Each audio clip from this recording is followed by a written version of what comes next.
Para po sa espesyal na bahagi ng ating programang Ang Pilipinas Ngayon, makakausap natin ang haligi ng tahanan ng mga OFW. Walang iba kundi si Department of Migrant Workers Secretary Hans Layo Kakdak.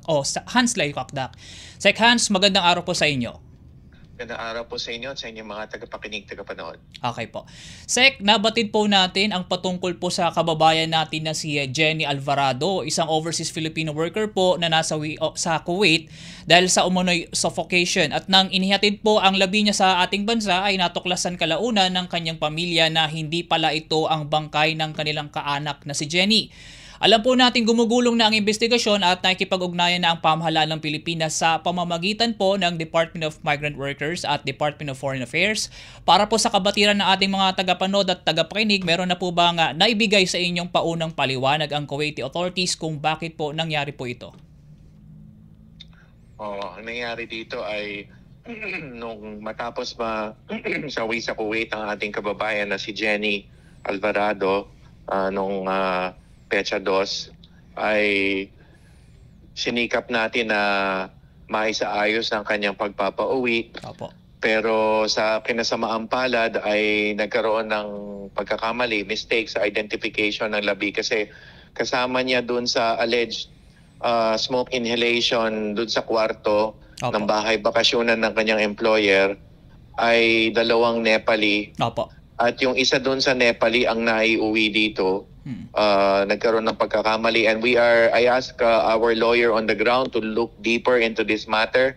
Opo. Kung merong pagkakamali at danyos na pwedeng habulin dito sa sitwasyon na ito. But anyway, ang sinasagawa ngayon ay mapauwi si Jenny. At ang pamilya dinalaw ko nung linggo, Opo. nitong nakaraang weekend at ako'y nagpaabot ng personal kong pagpapatawad. I apologize to the family for the mistake and the experience that they had to go through, no, na pagtingin nila ay hindi yun yung kanilang labi ng kanilang ina. At yung pangangailangan na maiuwi kaagad si Jenny at ang latest ay sa Huwebes makakauwi si Jenny mula sa Kuwait at baka parehong araw din na yun ay makakarating siya sa Pilipinas and sa lalong madaling panahon. And also of course, ang gusto ko rin malaman pati ng pamilya yung kalinawan kung ano talaga nangyari nung 2 ng Enero. Opo. Meron pa mga hindi malinaw katulad ng ano ba talaga nangyari at bakit gano'n ang kinaratnan. So we are awaiting the police report at saka pina-autopsiya natin si Jenny doon. So we are awaiting the police report as well as the autopsy report from the Kuwaiti side. Opo. And kung hindi tayo kontento, pag-uwi ni Jenny ay tayo mismo na magpapakondak ng autopsya dito through the NBI. Okay po. Sec, nabanggit nyo po kanina na yun nga po, yung sa suffocation case na lumalabas nga po dun sa initial na investigation nga po ng Kuwaiti authorities, pati na rin po yung pinadala po nga, kung di po tayo nagkakamali, pinadalang paliwanag po ng Philippine Embassy kaugnay nga po sa pagkasawi ni Jenny. So, Sec, may tinitingnan rin po ba tayong anggulo po gaya ng foul play sa nasabing kaso? Yes, precisely. Hindi muna tayo nagko-conclude na may foul play, but nevertheless, we are asking for clarity as to what exactly happened. Dahil hindi natin ninanais syempre na masawi ang ating kababayan. At yun nga, kasi doon sa bahay bakasyon ng employer nangyari ito. Opo. Kaya gusto natin malaman kung paano nangyari ito, na hindi nangyari doon sa bahay ng employer. Opo. Mukhang hindi nangyari itong panganib ng smoke inhalation, pero pagdating doon sa bahay bakasyonan ay nangyari doon. So gusto lang natin ng kalinawan at magkaroon ng explanation para sa pamilya at para sa atin na rin. At again, kung hindi tayo satisfied doon sa police report at sa autopsy report ay magpapakonduct din tayo ng autopsy pagdating ni Jenny dito. Okay po. Sec, nabanggit niyo po kanina na sa Enero 16 o sa Huwebes na po ay dadalhin na po rito sa Pilipinas o inaasahang darating na po dito sa bansa yung bangkay po ni Jenny. Ngayon po, may mga papeles pa po bang isinasaayos po regarding po dito sa pagpapawi sa kanyang bangkay po? Yes. Sabi ko nga kanina, sa Huwebes ang tinatarget natin na petsa ng kanyang pagpapauwi. Okay po. Sek, alam natin na ang mayorya sa ating mga Pilipino mula sa relihiyosong paniniwala ay may matinding pagpapahalaga po at paggalang dun sa mga kaanak na namayapa.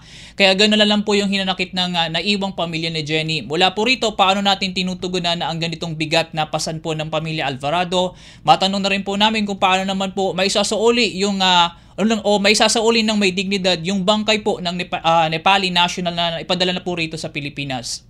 Yes, alam namin na isinakay na siya pabalik ng Kuwait kagabi.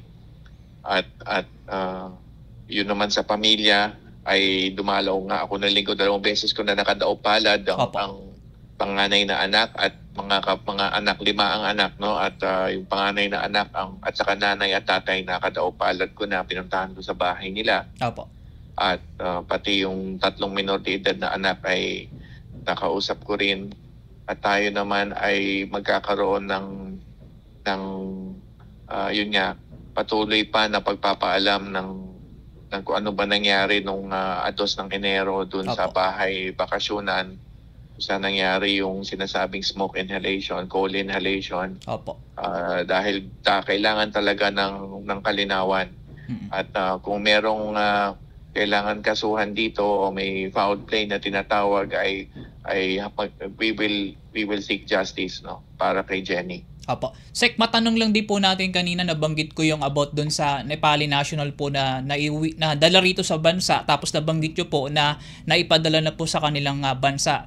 Tanong lang po, Pilipinas po ba yung nagproseso nun and then gumastos po regarding po doon sa pagpapadala po doon sa Nepali national po? Yes, kaya nga tayo ay humihingi rin ng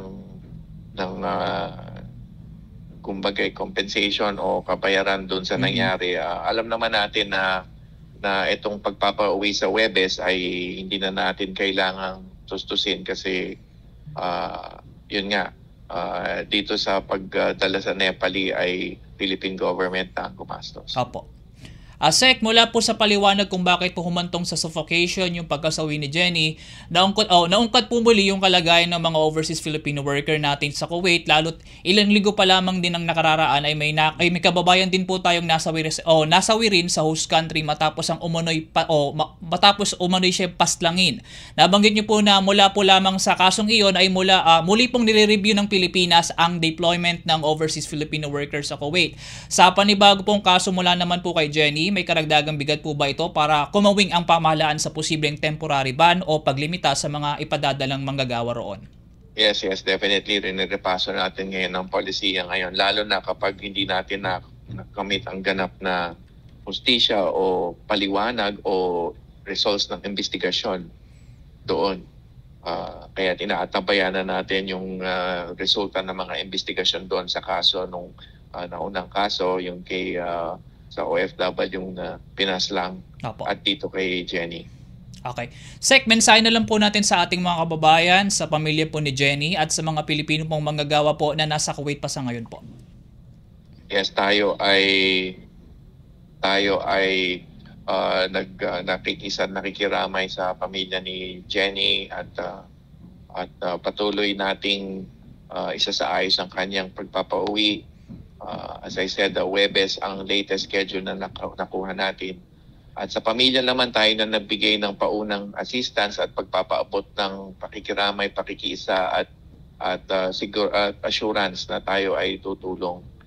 Meron 3 minor de edad si Jenny, kaya sisikapin natin na matulungan yung 3 minor de edad para maituloy yung pangarap ni Jenny para sa kanyang mga anak. At ganap natin tutulungan ng pamilya, whether it's repatriation or pagtulong sa funeral at sa burial at sa assistance to sa mga bata. Ganap natin silang tutulungan. Opo. Sek, maraming salamat po sa napahiram niyo pong oras sa amin ngayong araw. Opo, sige po, maraming salamat po. Mabuhay po kayo. Mabuhay po kayo. At yan po ang naging panayam natin kay Department of Migrant Workers Secretary Hans Dayo Kakdak, kaugnay po sa kaso ng overseas Filipino worker na si Jenny Alvarado na kamakailan ay nasawi po sa Kuwait at sa kasamaang palad po ay maling labi ang naiuwi rito sa bansa. Para sa Radyo Pilipinas World Service, ako si Win Peñano. Magandang araw.